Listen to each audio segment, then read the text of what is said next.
محبوب دی امت تے میرے رب دا خاص احسان ہے کہ تھوڑی کر لے ثواب زیادہ، تھوڑی کر لے ثواب زیادہ۔ سونے محبوب دا فرمان علی شان ہے کہ موسیٰ علیہ السلام کی امت کی مثال اس طرح ہے کہ جنہیں کوئی آدمی صبح تو لے کے زور ملے تے کام کرتا رہے اور انہوں اتنی مزدوری ملے، اور عیسیٰ علیہ السلام کی امت کی مثال اس طرح کہ جس طرح کوئی ظہر تو لے کے عصر تک کام کرتا رہے اور اس کو مزدوری پوری اس طرح ہی ملے، اور میری امت کی مثال اس طرح کہ جس طرح عصر تو لے کے مغرب تک کوئی کام کرتا رہے مزدور اور اس کو مزدوری دگنی ملے۔ اور صبح والا مزدور اگر اعتراض کرے کہ یا اللہ انہوں ثواب زیادہ ملتا ہے،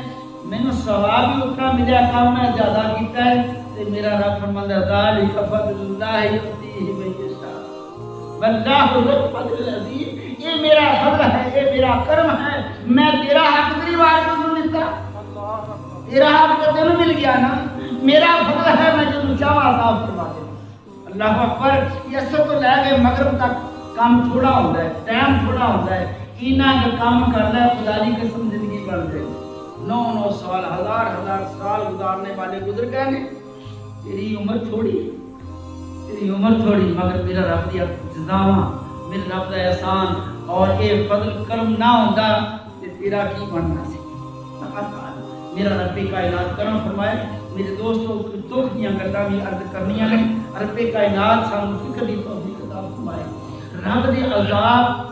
منڈلاندے پھردے نے ساڈے اوتے، مسلماناں دے اوتے رب دے عذاب آ رہے ہیں، ہر پاسوں تکلیف آ رہی ہیں، پریشانیاں آ رہی ہیں، دکھ آ رہا ہے، مگر تیری استقامت اور خالق کائنات کے سامنے جھکنا یہ تیرا علاج ہے۔ کوئی تیرے کو اور اختیار نہیں، اپنے رب کے سامنے استغفار کر، توبہ کر، سر جھکا، اپنے رب کو راضی کر لا، انشاءاللہ العزیز تیرا وعدہ نہیں کم نہیں ہو سکتا۔ طرح طرح کی بلاواں، طرح طرح کے عذابات اور طرح طرح کے دشمن جڑے نے ہر پہ بت رہے ہیں۔ نبی خبر آئی صبح کہ بیت اللہ پاک نو بند کر دیتا گیا ہے، بیت اللہ پاک کے وچ کوئی طواف نہیں کر سکتا، حرم پاک خالی کر چھڑیا گیا ہے، حالانکہ یہ عقل کے خلاف ہے، قانون کے خلاف ہے۔ آدم علیہ السلام کو لے کر کے اج تک کوئی مائی دا لال نہیں جمیا کہ حرم پاک کے وچ نیکی نہ کرے۔ حرم پاک دا ہر وقت طواف ہوتا ہے، ہر وقت رب اللہ دے بندے طواف کرتے ہیں، مگر اس ظالم دشمن نے اللہ تعالیٰ اس میں ہدایت عطا فرماوے، اس نیکی کو بند کر چھڑے کہ حرم پاک ختم کر چھڑے۔ اللہ اکبر۔ بہانے کی بندے نہیں یہ تھے وبا نہ پھیل جائے۔ میرا رب دا قانون ہے، میرا رب فرماتا ہے امن والا شہر ہے، ان اول بیت وضع للناس للذی ببکۃ مبارکا وہدی للعالمین۔ اور میرا رب شانہ بیان فرماوے، اتنے تو دجال نہیں جا سکتا، وبائی بیماری نہیں پھیل سکتی، جیڑی جگہ ہی شفا ہوگی اتنے بیماری کی نہیں جا سکتی ہے، اتوں کی تخوات ہی شفا ہے، اتوں کی عبادت ہی شفا ہے۔ ایک نیکی کرنا تو لاکھ کا ثواب، اصل میں شیطان مسئول ہو رہا ہے کہ یہ لوگ تو ایک نفل پڑھتے ہیں تو لاکھ کا ثواب نہیں جاتے ہیں، اتنے آ کے جا دعا کرتا دی دعا رہتی نہیں ہوتی، وہ سارے رستے بند کر رہے ہیں، ساری عبادت ضائع کر رہے ہیں تاکہ یہ عبادت نہ کر سکن، سارا نام لگ جائے۔ اللہ تعالیٰ پاک فرمائے میرے دوستو، بیت اللہ پاک ہوئے یا میرے محبوب کا روضہ پاک ہوئے، میں قربان جمع سونے محبوب کے روضے کو میری محبوب نے خاک کے واسطے فرمایا، مدینے کی خاک بھی شفا ہے،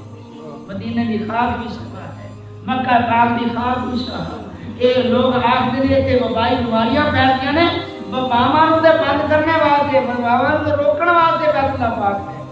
ساڈیاں مصیبتاں نوں روکنے واسطے بیت اللہ پاک ہے۔ میرا خالق کائنات کرم فرمائے، سانوں فکر دی توفیق عطا فرمائے۔ اللہ جو بندیا معبود کی نسبت جتنی ہوے گی اتنا ہی تیرے کو عذاب دور رہے گا۔ وما كان الله ليعذبهم انت فيهم۔ میرا رب فرماتا ہے میں قانون بنا چھڑیا ہے، سونیا جڑے دل وچ تیری محبت ہوے گی تے میرا عذاب نہیں آتا۔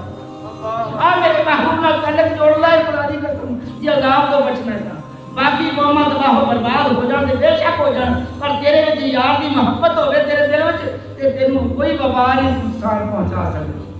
اور دوسری میرے رب دا قانون ہے، جڑے لوگ استغفار کردے ہون، جڑے لوگ توبہ کردے ہون، اور پوری بستی وچ ایک بندہ رونے والا ہوئے تے رب دی عذاب بھیجدا جدوں ساری بستی چپ جاوے تے سانوں فکر دی توفیق دے رب کائنات سانوں چکنا چاہیے ہے میرے دوستو آپ بھی کرو اپنے اہل و عیال کو اپنے بچوں میں تبلیغ کرو اللہ کے سامنے جھک جاؤ استغفار کرو تاکہ نہ نیریوں رب سب بچا لے اسلام زندہ ہے ایمان زندہ ہے قرآن زندہ ہے مگر تیرے واسطے ضروری ہے کہ تو انہاں سینہ نہ لگا ایک دکھ دی گل علامہ اقبال رحمۃ اللہ علیہ فرمان علی شان خطہ دہر سے بادل کو مٹایا کس نے مولا خطہ دہر سے باطل کو مٹایا کس نے تیرے قرآن کو سینوں سے لگایا کس نے تیرے کعبے کو جبینوں سے سجایا کس نے پھر بھی ہم پہ گلا ہے کہ وفادار نہیں ہم وفادار نہیں تو بھی تو دلدار نہیں ساڑھے ورگا دل تو رکھتا نا تو تینوں پتہ لگ جانا تو بے نیاز ہو گیا تو کرم نواز ہو گیا اپنے سونے محبوب کی نسبت جنال ساڑھے کرم فرماوے رب کائنات سانو ہر عذاب کو محفوظ فرماوے رب دے قانون دے مطابق استغفار کرو اور محبوب کی محبت اپنے دل میں جا کر کرو میرے آقا دی اطاعت اپناؤ محبوب دے لبادہ پاک میں محبت کرو محبوب دے چہرہ مدحانہ دیدار کرو انشاءاللہ العزیز ہر عذاب ساڑھے دور رہے گا اللہ خالق کائنات محبوب دی غلامی میں رہے زندگی بسر کرنے کی توفیق عطا فرمائے آمین ثم آمین وآخر دعوانا الحمدللہ رب العالمین